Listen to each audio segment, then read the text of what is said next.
Hi, friends. Thank you for tuning in to the Concussion Coach podcast. I am Bethany Lewis, the Concussion Coach. I'm a neurological occupational therapist and certified life coach, and I specialize in guiding people through their concussion recovery journey. I am passionate about helping people understand their injury, speed up their recovery, and reclaim control over their life post-concussion.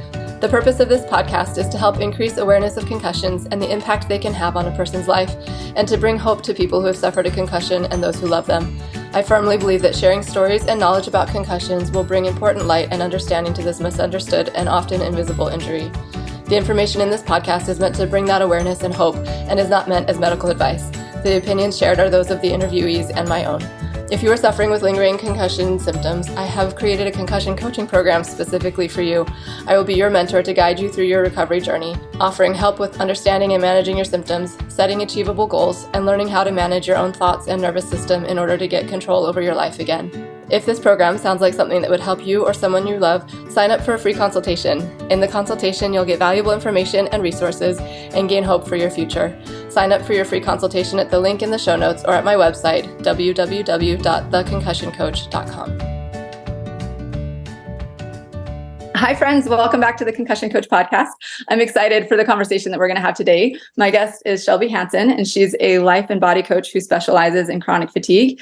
And I met Shelby at the Life Coach School Mastermind just a few weeks ago through our mutual friend, Leah Davidson. And when I heard what she did, I was like, ooh, I want to learn more about this. And I think it would be really helpful for the people that I'm trying to reach here with this podcast. So I'm very excited to have her here. I'll read you a little bit more about her. She is a chronic illness warrior, kidney transplant recipient, and life coach. She's an Air Force wife and mom to 4 kids. She received a kidney transplant and began coaching in 2018. She loves traveling, surprises, paddleboarding, and being outside as much as possible.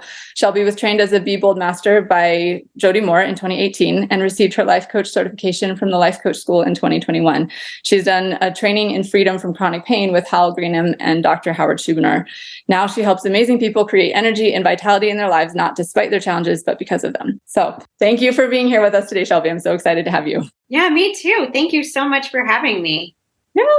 So let's just jump in here. Tell us, what is your story? How did you get into coaching, and how did you decide to specifically focus on chronic fatigue, all of that? Yeah, absolutely. So we were actually talking a little bit before the podcast. We both lived in Asia and had little kids at the same time. He was in China and I was in Japan. So when I was in Japan, there was a lot of stressful things that happened. I lived there when there was an earthquake and tsunami in March 2011. Oh, wow. Yeah. So it was a great time, but then, like I said, my husband's in the military. So we moved from Japan to Florida, and we had we moved from Japan to Alabama to California to Florida before my third child was a year and a half old, and she was born in Japan. Wow. That's a lot of thing. Yes. Lots of things were happening, and I kind of set up the stage so that you understand that I was in Florida and I sprained my ankle as soon as we moved in, and I was sleeping like 12 hours a night. I was taking naps in the middle of the day, and I really wasn't even contemplating going to the doctors because I knew what they would tell me was, oh, you're a mom. You've got 3 little kids. Of course you're tired. Mm. And so I just kind of powered through and kind of tried to figure out, I didn't understand why I was so tired. How long had that been going on? So that started in about January of 2014. And in the spring of 2015, I was getting a life insurance policy redrawn. I had one done in the summer of 2013. And then a year and a half later, I found out that I was denied life insurance. And I was like, that doesn't make sense. And when I looked at the lab numbers, I didn't know what it meant, but they had denied me because my GFR was 19. And I was like, what does that mean? Well, I had gone from perfect kidney function to less than 20% in a year and a half. Oh my. So we didn't really know what it was, why it happened. I did end up getting diagnosed with a rare genetic kidney disease. Went to the Cleveland Clinic, and the specialist in Alport syndrome that I was diagnosed with said, yes, you have Alport syndrome, but that's not what hurt your kidneys. It was something else. And so he was like, you had profound interstitial inflammation in your kidneys. And so they gave me steroids to try to bring the inflammation down. but the damage was done. So I immediately qualified for the kidney transplant list because my kidney function was so low. Holy cow. That's a lot of surprises all at once. I know. I said I like surprises. This is not one that I was in love with. Not the kind that you were looking for. Holy cow. Wow. Okay. So this was when you were in Florida that you discovered all of this. Florida. So it's about springtime, maybe March or April 2015. So it wasn't until January of 2016, I was actively listed for the kidney transplant list. And then in June of 2016, found out that I was very unexpectedly pregnant with number 4, despite our best efforts. Oh my gosh. Was that like a super high risk pregnancy then? Very high risk. We had been trying to get pregnant before I found out that I was in kidney failure, and been unsuccessful for months and months and months, and then stopped preventing and then got pregnant unexpectedly. So it was, just very shocking. Went through the entire pregnancy, and, the doctors were not very optimistic, but by the end of the pregnancy, I had developed cholestasis, which is a liver condition that can happen at the end of pregnancy. So I was induced 3 weeks early. He was born absolutely perfect. And he's 6 years old. He's in first grade this year. So he's amazing. Were you on bed rest? Did you have to be on bed rest for that? No. And we lived at the beach. I was at the beach every single day because it was like our backyard. That's amazing. Yeah. But along the way, obviously, I'm not saying it so much, but there was so much debilitating chronic fatigue through this entire time. Oh yeah. Being pregnant is tiring enough. I can't even imagine doing that with the chronic fatigue and the kidney failure stuff. That's intense. So I did end up qualifying for a kidney transplant and getting listed, and then also getting the call to get a kidney transplant in July of 2018. And I was I coined the phrase, I was terrified. I was so terrified and excited at the same time. And I kind of convinced myself that I didn't need a transplant because I was high enough that I wasn't on dialysis, but low enough to qualify to get a surgery to get a new kidney. And I was just like, I'll just wait 5 years and there'll be artificial kidneys. Still isn't a thing, unfortunately. Dang it. So I got my kidney transplant, and we just thought this was finally the answer to prayers. And the first couple of days they were like, yeah, it's not quite working yet, but that can happen. It's delayed graft function. I had my kidney was out of the donor body for over 24 hours. So that can take a while for it to recover. The third day I was in the hospital, there were the toxin levels in my blood actually spiked. I started getting far sicker. They were worried that the blood supply was cut off to the kidney. They went in and did an ultrasound and found out the blood supply was good, but they still have no idea why it wasn't working. My gosh, this is intense. Okay, so then what happened? Well, what happened was I got a lot sicker than before the transplant, because once you have a transplant, you're on immunosuppressants for the rest of your life. So they were suppressing my immune system, which the medications that they use to suppress your immune system are also nephrotoxic, which means that they kill healthy kidney function. So my native kidneys were being killed by the new medication, and the new kidney wasn't functioning. Oh my gosh. So I was worse off after the surgery initially. My potassium went up, my phosphorus went up. I had very restricted eating and just was getting sicker and sicker and weaker and weaker. How long did this last? So during this time, I was getting my hands on any sort of self-help or positive development, anything, any personal development things that I could do to help, because there really was nothing. I did do IVIG and plasmapheresis. They put a line in your chest, and they put in new plasma to help reduce the antibodies so that there's less risk of rejection. Oh, interesting. So still wasn't really working. I did start to read some materials that were talking about the mind-body connection. And I was like, yeah, I get that. But we're praying, I'm doing all of the things. But I just was so terrified. And I didn't realize that at that time. And it's only been in the past year or two that I actually even figured out what kind of, is my working hypothesis of what happened. And that's that I was in such fight or flight. I was in such survival states afterwards, understandably so, because of everything that had happened, that nothing started to change until I figured out, wait, it's possible for me to heal. And there's some things that I can do to help put myself in this rest and repair state. Oh, interesting.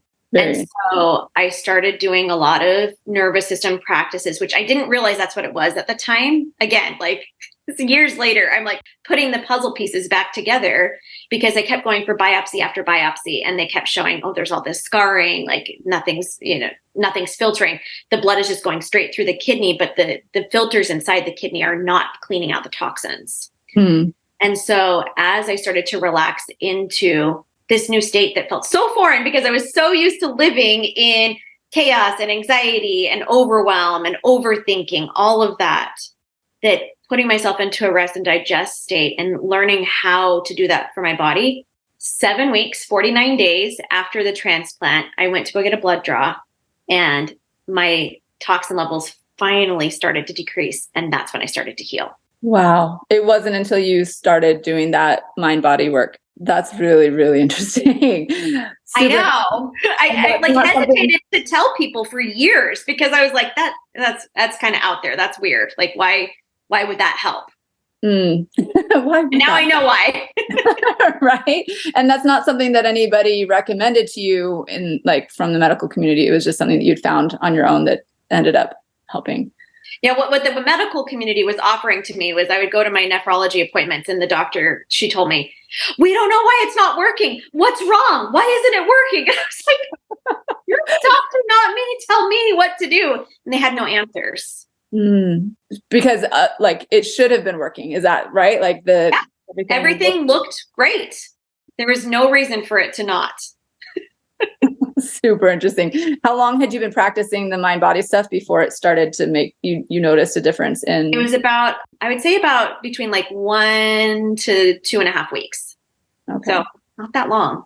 And then it just kept going down further and further. My kidney recovered to about 40% function. And I've been stable like that for the last 5 years. And I walked into my doctor's office a couple months ago and both him and his nurse, like independently, they didn't see each other. They both saw me independently. And they said, you're the healthiest we've seen you in 5 years. That's awesome. Because I learned how to regulate my nervous system on purpose. I love it. Did you tell them that? Because that's something I know. I did not.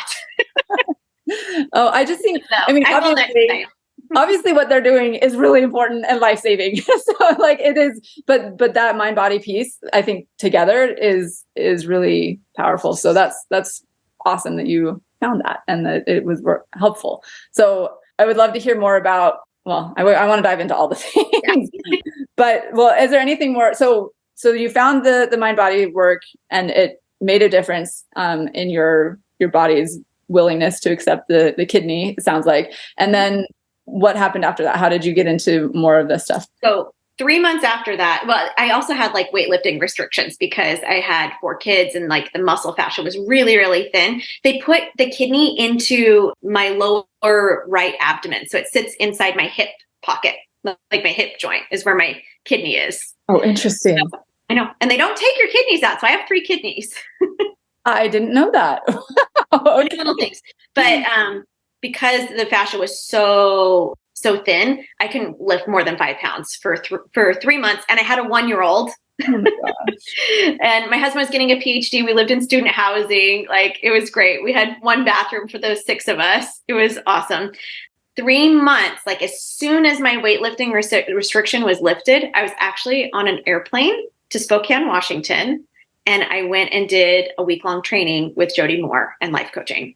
I love it. Like how did that come about? Like, how did you find her and like decide that you wanted to do that? Yeah. When we were moving from Florida to Michigan, a sister-in-law had recommended, she's like, have you heard of this podcast? And I listened to the podcast and I was like, whoa, I like have control over what I think. What? That's weird. And like, I'm creating my feelings. I thought other people did that and they made me feel a certain way.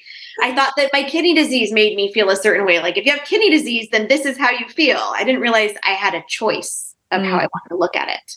So I'd been following her, been part of her program, and then she'd offered this in-depth coaching. And I was like, this is really what I need right now because I've had this whole transition with my body, but my brain needed an overhaul. Mm-hmm. And so while I was there, one of the things that was so powerful was that I got coached And when you get a kidney transplant, there are thousands of people that don't get transplants that are on dialysis or on the wait list. There's far more people that are waiting than get transplants. And so there's this onus to be grateful for what you have been blessed with. And I felt so grateful for my kidney transplant. But as you can see, it was also a very stress-inducing, event as well. And so as I was getting coached by one of the coaches, she asked me, she's like, how do you feel about your transplant? And I was just like, I'm pissed. She was, yeah, we know. And I was so surprised. She was like, oh no, I thought that I was like hiding it, that like I was mad about how it turned out. And she was like, no, like that's showing everywhere. Mm-hmm. And that's actually something that's really common for people that experience chronic illness, chronic fatigue, chronic pain, which all go together hand in hand. We talked a little bit about before we got on recording, but suppressing emotions is a really big component of what happens with people that experience problems with their bodies. Mm-hmm. And being able to open up to emotions is generally an entirely new language for people that experience chronic conditions. Why do you think that is? So it's really fascinating. There is actually a personality profile for people that experience chronic pain. So, and I do talk about chronic pain a lot, even though I specialize in chronic fatigue because there's more research on chronic pain, but there's a lot of parallels to be drawn between the two. But the personality profile, and this is straight from Gabor Mate. He's got some great books on mind-body connection. He talks about how people that experience chronic conditions, they tend to pay more attention to the needs of others. They're more people-pleasing. They take over responsibility for things that are not within their control. And there's a lot of internal pressures, okay? They suppress some of these negative emotions. This is straight from him too, such as sadness and anger, which is what I had done too.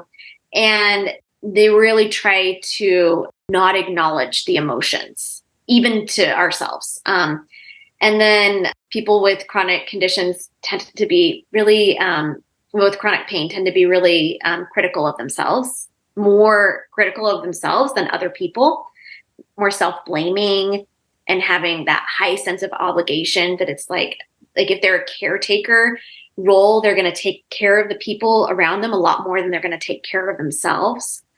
And they have like a really big strong sense of duty, strong sense of this responsibility. And they can be overly conscientious, like especially to the exclusion of themselves. Like, I'm going to pay attention to everybody else. I'm going to people please. I'm going to have these perfectionistic tendencies. And I'm going to put a lot of internal pressure on myself. And it's going to manifest physically in your body. Yep. That makes a lot of sense. And I think and you mentioned perfectionism. Is that kind of part of it too? Like a very, what's the word? You like hyper focus almost on like making sure it's kind of all or nothing, but very like, I have to do this exactly right kind of mentality. Yes. They call that like the goodist. Like I've got to do it the right way. Like there's a right way and a wrong way, very black and white. Like you were saying, that perfectionism, like what's the right way to do this? And if I'm doing it the wrong way, well, that's going to increase our survival state mechanism, which I haven't really talked about that, but that fight or flight. And I didn't listen to Leah's podcast, but I think that she probably talked a lot about that, didn't she? With the nervous system regulation. Yeah. Yes, a lot about that. So did you do your nervous system, like what you learned about that was separate from her, right? You guys didn't. Oh, yes. Yeah. You were finding your own way of learning about it. So what do you want to tell us about the nervous system? And actually, hold on, sorry, before we jump into that, I guess to conclude what we were talking about before, I could see then like those descriptions of the personality profile of people who tend to have chronic pain, chronic illness, and fatigue is it makes sense that the emotions would be suppressed. Like they're so focused on other people and on doing things a certain way that you don't have time for your own emotions. Like ain't nobody got time for that because you have to do all these other things. I'm guessing, is that kind of how it goes? Yes, exactly. And I will add that I thought, okay, now my kidney's working, like I'm going to not have any chronic fatigue anymore. This is great. Mm-hmm. It did help, but it didn't eliminate it. Mm-hmm. And I really thought, if I just get this transplant, then everything, and I'm going to get my energy back. And that was not the truth because there had been so many stressful things that had happened that I hadn't dealt with, and then they were manifesting in my body mostly through chronic fatigue. I also struggle with a lot of nausea as well. So it was learning through that number one, that I was like even going into survival states, learning that I was going into fight, flight, freeze, fawn. Fawn is one that we don't really talk about as much, but that one is it's the people pleasing. It's I got to make sure everybody else is okay so that then I can be okay. But that's not really within our control, because I have 4 kids. Like, I try to make sure that all of them are happy at once so I can be happy. That's probably never going to happen. Right. So true. So true. Yes. Okay. Sorry. I just realized I want to go into the nervous system stuff, but I want to finish out on your experience too. So you were at this coaching thing with Jody Moore. You realized that you were suppressing these emotions not as well as you thought you were. Yeah. Surprise. Another surprise. So what happened then? How did that play out? It really taught me how to process emotions. And sometimes I think that we get into life coaching speak where we talk about processing an emotion like it's just another thing on the to-do list. So process does not mean eliminate or get rid of or just like do this so that I don't have to do it anymore. That's not what I mean by process, but it's just physically allowing your body to experience what's the sensations that are happening without reacting negatively to the sensations, looking at it from a mindful place, watching, being the watcher of the sensations, and from a lens of curiosity and self-compassion. That's what I mean when I say process an emotion. Yeah. So that's what I learned from her. And then fast forward, so in October of 2021, I actually had a jaw surgery because I had a massive cyst that was growing into my bone. And I found another life coach who is incredible, Betsy Jensen. She coaches exclusively on chronic pain. And through her, I didn't think that I had chronic pain. And then I realized, I have had pain in my hip when I run since I was 14 years old. So it's 25 years of hip pain. I went through a program with her, learning about reprocessing pain and the sensations, which are very similar to emotional sensations. Physical sensations of pain you can also allow those sensations the same way you would do emotional ones. There's a lot of overlap. Working with her, I no longer, after 25 years, have any pain when I run. That's amazing. No, but I was having pain in my jaw when I met her, and I went for the jaw pain and then left with a whole nother just dimension of understanding. There's the mindset work, which is so important, which is what I learned with Be Bold Masters and with Jody Moore and with the life coach school. And then there's the entire part of, there is this mind-body connection, and putting those connections together. I was like, oh, that's why I had healing for my kidney. I didn't realize that, but everything started to fall into place. Yeah. Oh, I love that. And that's kind of where I'm going. I find myself being super drawn to this because especially with the population that I work with, people with concussions have very dysregulated system. Is like, it just happens. That's a very common part of this post-concussion syndrome is nervous system dysregulation. So I think that is really key to the healing that is, and the mindset stuff is also key, but together they make a really big difference. So I love that. So what more have you learned about this nervous system stuff, and how do you incorporate it into the coaching that you do? Yeah, what I really have learned about nervous system is that I guess the biggest thing is just how the different survival states show up physically in our bodies, and especially in mine, and then helping my clients to understand how it shows up for them. So for me, if I notice that I'm clenching my jaw and I start to feel like a little bit more sensation on my jaw, like especially where I had that surgery, I'm like, oh, I'm in fight. Because when we're in a fight response, it's like, okay, we're gearing up, we're getting ready to activate so that we can actually, do something about a perceived threat or a perceived danger.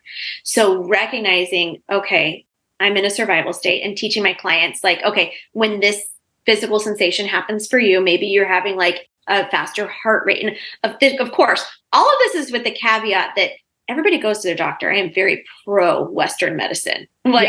Go make sure that there is nothing else like physically going on that they can check for and that they can help you with. But the problem is so many times the people that come to me have done that.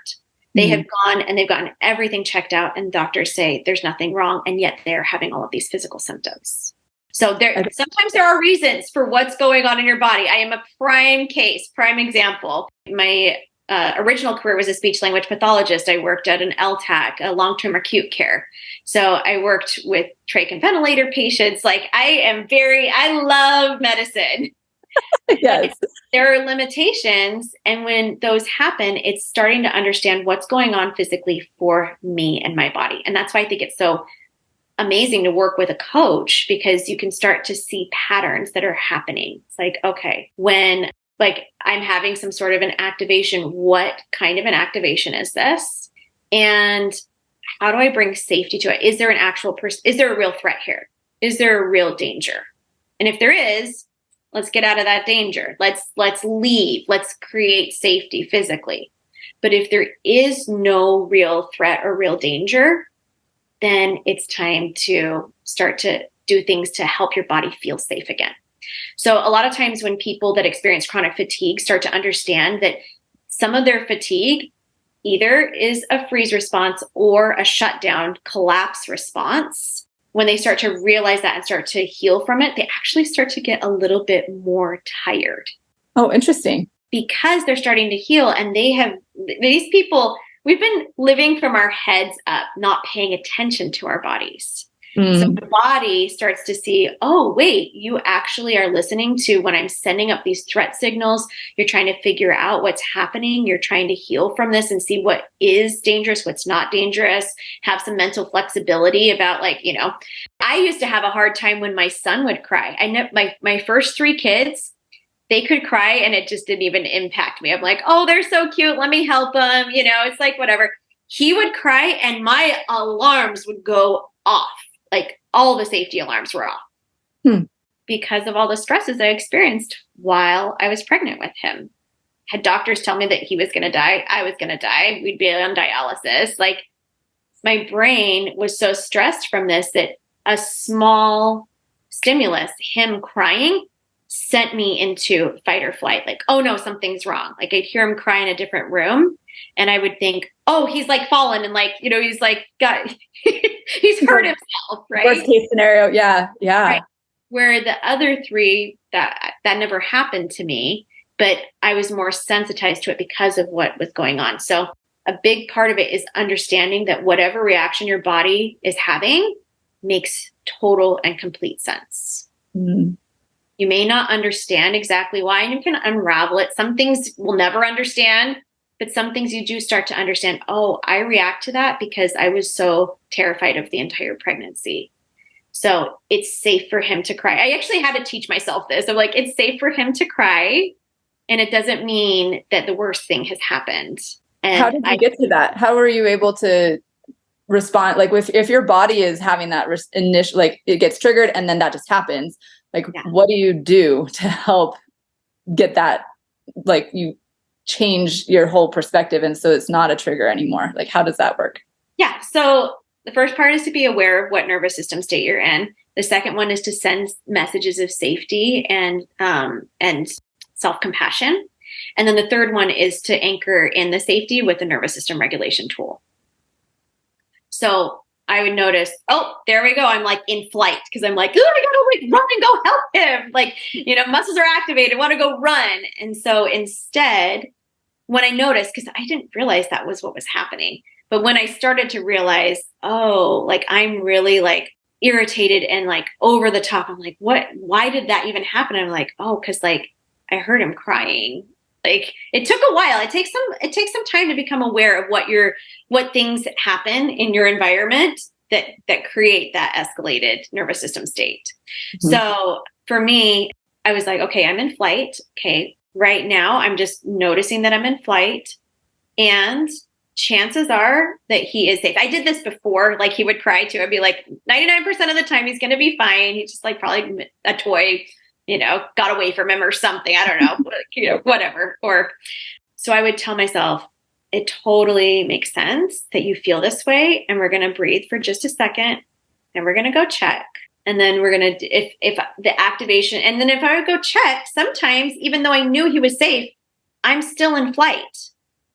Like brain releases the neurotransmitters and all the neurochemicals, like that doesn't just dissipate. Yeah, it still has to work through the body. Yeah, it's still going through you. So it's finishing out that stress cycle, that stress response. And so then it's like, okay, I've seen that he's safe. And instead of like hurrying and doing things, I'm actually going to slow myself down a little bit. I'm going to do some things deliberately. Like maybe I'm washing the dishes. Instead of like scrubbing vigorously, I'm going to slow down because that's signaling to my brain, hey, there's actually nothing to run away from here.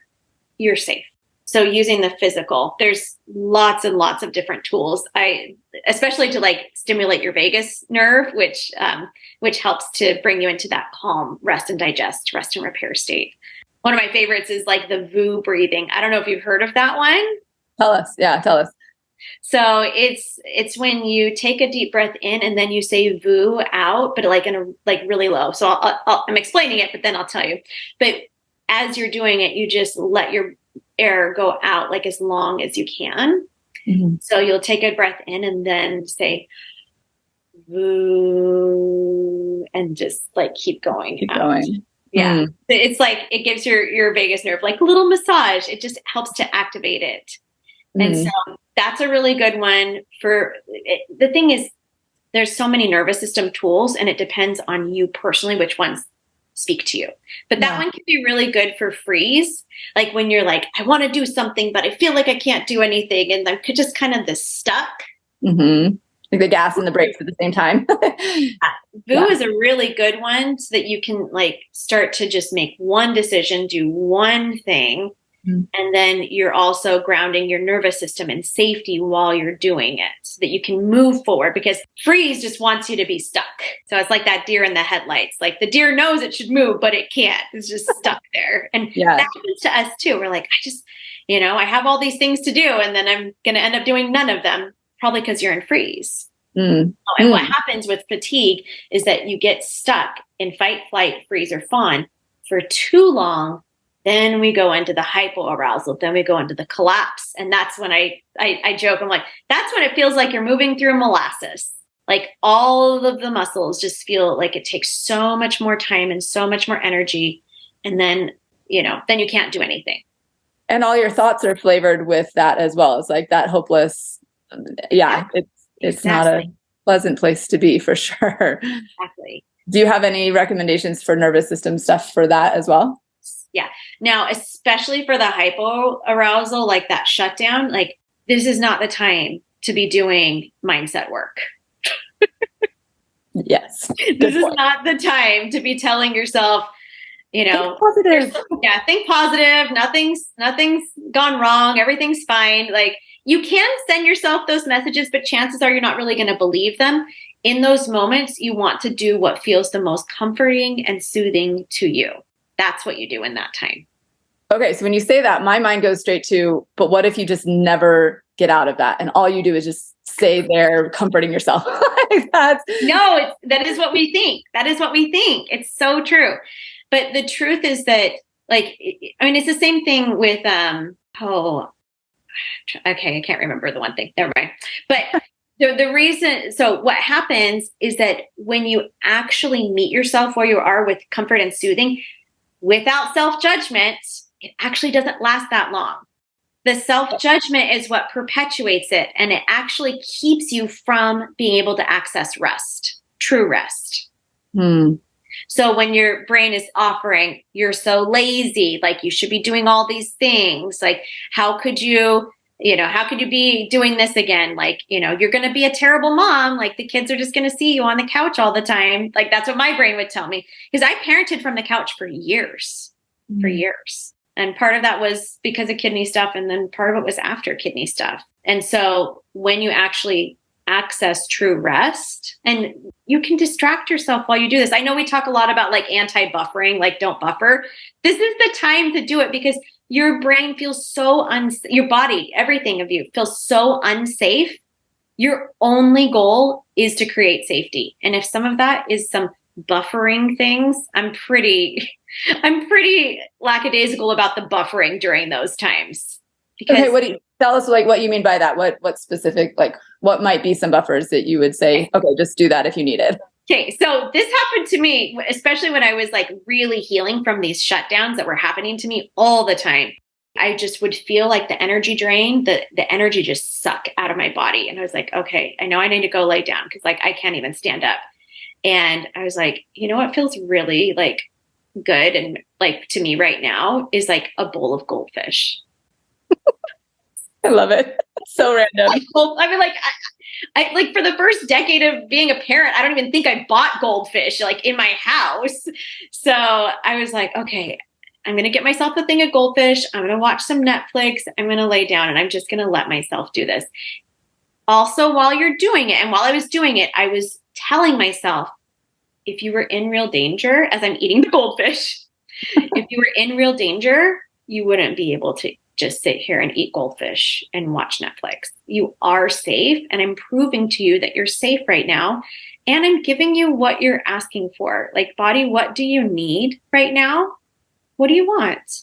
And body's like, we need some goldfish and Netflix and a soft, cozy blanket. I was like, you got it, girl. And pregnancy stuff, right? Like when you're having those cravings, you're like, this is all I want. Okay, that's what you're going to do. Right? And so the funny thing is that even though that was something that I'd never done before, it happened like, maybe like, I don't know, 3 or 4 times. It never happens anymore. Because like I gave myself what I needed and my body started to trust that I was going to do what she asked. Because people with chronic fatigue tend to, like I said, that personality profile, we're taking care of everybody else. We're not taking care of ourselves.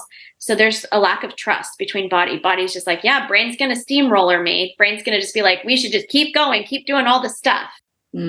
So when your body realizes, oh, wait, you're actually going to take care of me, you go into the hypo-arousal shutdown a lot less frequently. That's so like counterintuitive. Like I could see why people would fight that hard, but it makes so much sense. Super, super interesting. And I will say too, during that time, I was losing weight, and not because I was eating less. I mean, I was cleaning up some things, but a lot of it was nervous system regulation, because when you're in that rest and digest and you're not in the fight or flight, your body wants to hold on to fat. Your body wants to hold on to extra weight because there's danger. Aroused states, right? But not when you're in rest and digest. Yeah.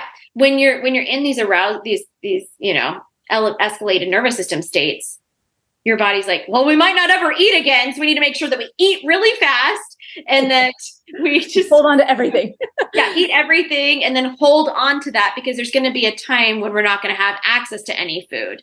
So learning how to regulate my nervous system and start to bring safety to what I was feeling, the sensations that I was feeling, then I was just like, oh, I don't need to hold on to this extra weight. So even though I was still having some bowls of goldfish, like every once in a while, I was still losing weight at that time. That wasn't causing me to overeat. Well, and that makes sense too with the digest part, like rest and digest, your body's processing. It's actually doing what it's supposed to be doing with it. So yeah, makes a lot of sense. Super interesting. Okay. So I'm going to bring us back. I should have maybe asked this at the beginning, but just as like as a basis here for like chronic fatigue, what counts as chronic fatigue? What is that? And what are some of the most common causes that you've seen of it? So I get pretty vague, to be honest, because if you think that you have chronic fatigue, you probably do. Okay. The tool that you use will be effective for anybody who is feeling like that, it sounds like. Exactly. And a lot of the conditions that people have, like they do cause fatigue. And so chronic fatigue is just one of those things that comes along with a lot of other symptoms. And so a lot of the training that I did with Dr. Schubiner, we look at pain a completely different way than people are normally used to, which is that pain is created in the brain. You have a sensation, and then if you are in an escalated nervous system state, then your brain will send pain. If you are in rest and digest, if there is no structural damage, your brain is not going to send pain. But even in the absence of structural damage, your brain still can send pain if you are in a fight or flight flight, freeze, or fawn, or hypoarousal, those escalated nervous system states. Okay. So the same thing with this chronic fatigue. Like if you are, even if there is no physical like cause that they can do an MRI and find a place, or, it's just really hard to diagnose chronic fatigue. Mm-hmm. So it doesn't mean that it's not real. And that's the same thing with pain. Even though pain is created in the brain, and chronic pain especially can be a learned neural pathway for your brain, it doesn't mean that you're not experiencing pain, and it doesn't mean that you're not experiencing the fatigue. So it's really starting to have that self-compassion for yourself to recognize, wait, I actually have been through a lot. And it makes sense that I might be tired after what's happened. And I don't just have to cope with this. I actually can heal from this. Because I think that's when I got into coaching, I thought, oh, this is good. I'm going to help people be able to accept how their life is and accept these symptoms and be okay. And I'm like, actually, you can heal a lot of them.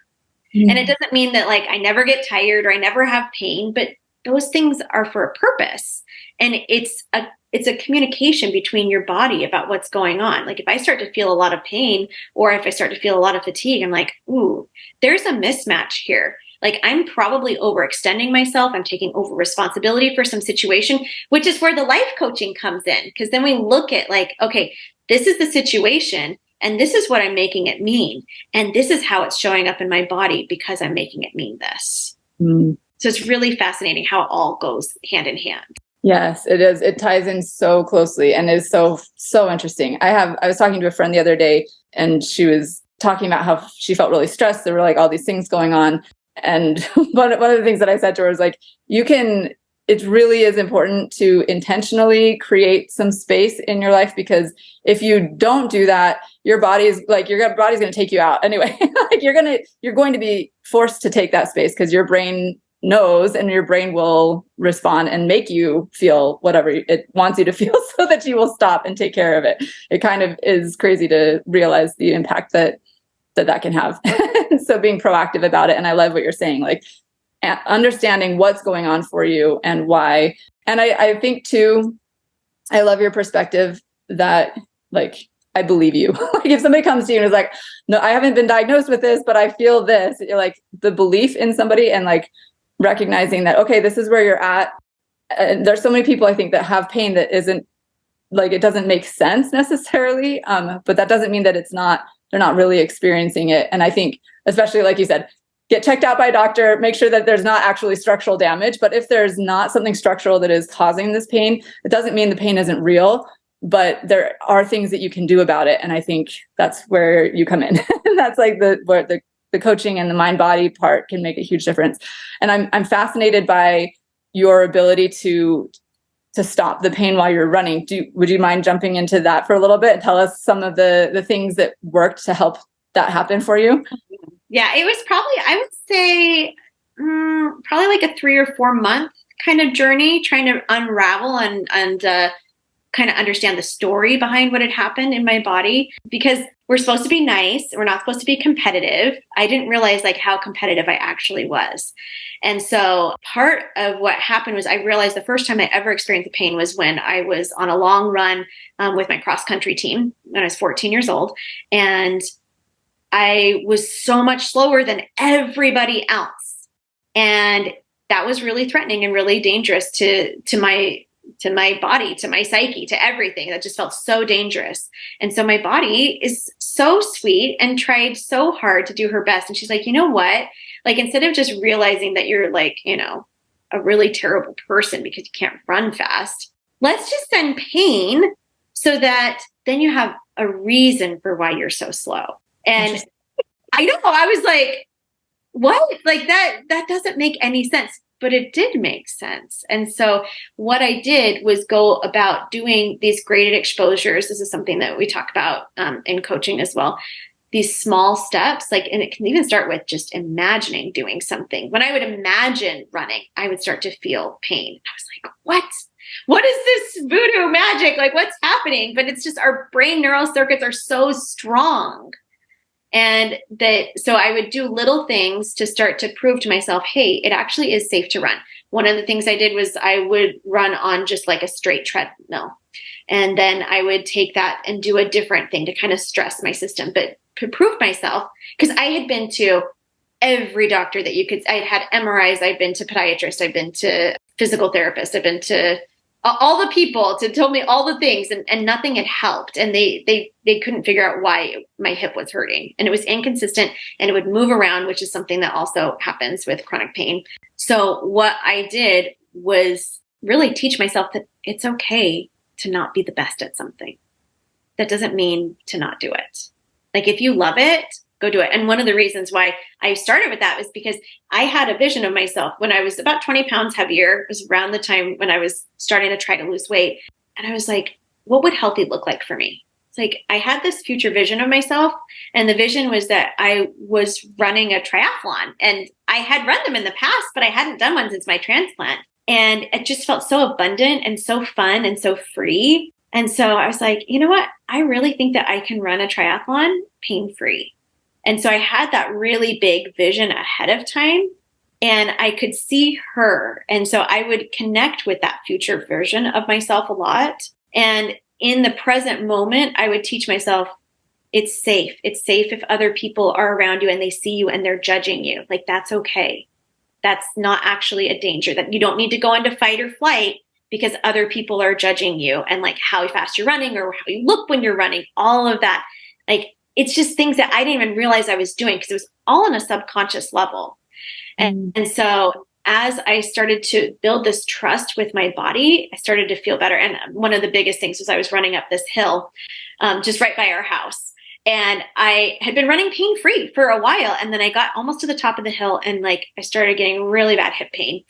And I just stopped. And I was like, okay, you're sending pain. That means that like something's going on. So I'm just going to listen to you. What do you want? Like, what do you want, body? Like, do you want me to walk? Do you want me to call my husband? He's like, 600 feet from my house. Do you want him to get in the car and drive over and pick me up? Like, do you want me to crawl? Like, what do you want me to do? Because I'm not going to do something if you're going to, like, if it's not what you actually want. And as I just like created that space, like you're talking about, to just listen to the intuition, my body was like, okay, I actually want to run. I was like, okay, cool. Let's run. And I ran the rest of the way without any pain. Wow. So your body's listening to the judgments that you have for her. Your body is waiting for you to have self-compassion and to be like, you know what? You have been through a lot. And it did feel really scary that other people were judging you because you felt like in school, like you had to be the top student. You had to be like, have all the A's. You had to be like the smartest ones. And like, if you weren't the fastest or the first one crossing the finish line, and you were like, I mean, I go to meets and I'd be like dead last. Like, it was so sad. Like, that's not dangerous. It's not dangerous to not be the best at this thing. And so like, realigning those beliefs where it's like, I could just run for fun. I could run because that's what my body wants to. And that's what the vision of my healthy self looks like. I could do it from that abundant place instead of the scarcity place. That's so fascinating and awesome. Well done. I applaud you that you were able to make that happen. And it's such an inspiration. Like, okay, this is possible. It is actually doable to work through that, and to, with that understanding of what's going on and paying attention, loving and listening to your body, it can take away those signals that your brain was trying to send to you as a warning, like understanding what that meant, what that was about, helped to make it go away. It's so cool. And I'll say to especially people that have experienced a concussion, like, you've been through something really challenging. And if you're still experiencing a lot of symptoms from the concussion, it's really easy to judge yourself for that. And so that's where I would really say, lean into self-compassion. And if you don't know how to foster self-compassion, guess what? I know a really cool life coach. Her name's Bethany. And I bet that she could teach you to have self-compassion for yourself. And it really does help to get back to that rest and digest. That also the tend and befriend state is another place that we call that regulated nervous system. where you can become friends with yourself again and not judge yourself for whatever symptoms you're having. If it's brain fog or fatigue, it's like, yeah, it makes sense that this is what's happening with my body right now. And instead of telling myself how terrible I am for, whatever happened, actually extending myself some love and some like understanding that, yeah, this is pretty challenging for me. Doesn't mean that I can't do it, but it's hard right now. And it makes sense that it's hard. And also you can lean into the gratitude. I'm not anti-gratitude by any means, but coming at the gratitude from an abundance place, it's like, yeah, I'm grateful that I have this opportunity to be able to heal. And I have amazing resources like this podcast that Bethany puts out. Like, you are doing things to help improve your quality of life. Give yourself credit for what you are doing too. Oh my gosh, I love that you said that. Amen. Times 10. Like, seriously, the self-compassion. And it almost feels so, like, I can see how people would be like, that's so hokey and so ridiculous. Like, just love yourself and it'll be okay. But really love yourself. Like, and that comes, like, that is the heart of so many, like, pretty much every issue that anybody deals with, I think, anywhere, including physical stuff like this kind of like chronic pain. It's crazy how much comes down to not loving or feeling our own value. And that is core and key. And if we can really lean into that, it makes literally all the difference. So I thank you for saying that and for tying it in specifically to my concussion friends, because that is exactly, you nailed it. That is exactly what a lot of people are dealing with, especially if they hear from other people, oh, you should, like, what, you're still dealing with this? What? Like, there's so many messages that they can be taking in from outside and also from themselves, just like questioning the validity of what they're experiencing. And so giving that validity and love is really important. So, and your symptoms are real. If you experience them, they are real.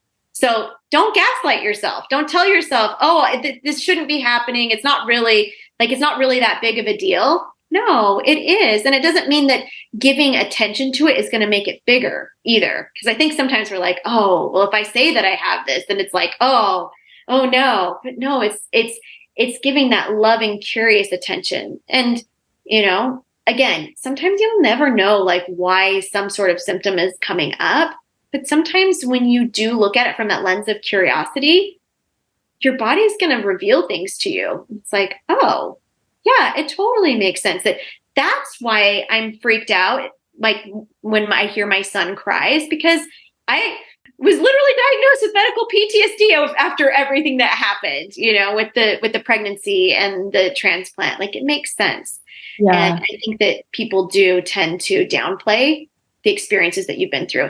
And especially if you have brain fog, you probably have forgotten some of the hard things that you've gone through until you start talking to people. You're like, oh, wait, this is a lot. Mm-hmm. So give yourself the grace. Yeah. And I love to the point that you just made about like allowing yourself to acknowledge it and to be real with yourself about what you're experiencing, and not because you're just going to wallow in it and stay there, but that is the way to make progress. Like, there is hope for healing and progression, and that is key. So I love everything that you just said. Thank you for bringing that up. And I wish that we could talk forever. You've got to be wrapping this up. So, if there are people that are interested in hearing more about this topic in general, are there resources that you point people to? And also, if people want to work with you or hear more from you, how can they do that? Let's get both of those in. I have my own podcast too. So you're welcome to listen to anything I have on that. My podcast is the Get Your Energy Back podcast. You can find me on Instagram, Shelby Living Vibrantly. And on my website, Shelby K, just the letter K, Hansen, HANSEN.com, Shelby K. Hansen. I'm sure it'll be in your show notes. Yeah. And then also, I've got a downloadable that you can find on my Instagram or on my website that talks about my top 3 tools for helping to get your energy back. Oh, love it. That is fantastic. Well, thank you so much for being here and sharing your experience and wisdom with us. I think that these concepts are so important and so applicable, very widely applicable, even though, you're focusing in on a specific thing. Like, this is really powerful stuff. So thank you so much for sharing today. Thank you for having me. I'm so glad you listened in today. I hope you have gained some helpful insights and inspiration regarding dealing with and recovering from concussions. My goal is to create more awareness and education about concussions and the fact that there is so much that can be done to improve life after someone has had one, Help me spread the message by liking, commenting, rating, and subscribing to this podcast, and share it with others who would benefit from hearing it. There are more resources available on my website. And again, if you or someone you love would benefit from concussion coaching, sign up for a free consultation using the link in the show notes or at my website, www.theconcussioncoach.com. Thank you. See you next time, and take good care of that amazing brain of yours.